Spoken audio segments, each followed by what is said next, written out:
花希莱卡拉对我来说非常特别，因为它是经过多场的晋级赛才能进入决赛。我一直给比赛当作是家己的演唱会，而且我真正享受这个舞台。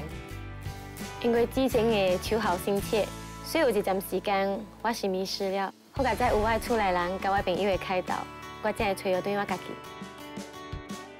当初只是抱着玩玩的心态来参加，没有想到一路这样子唱着唱着就进了决赛。规个比赛过程的起伏真正大，真正刺激。为福全，以现场观众朋友的支持率又是偌济？马上来看。2次掉入待定区都是观众朋友把我救回来，非常感恩。在这里，大家都会互相鼓励和支持，这点让我感到很窝心。真正的享受舞台，就是我第一大的绝招。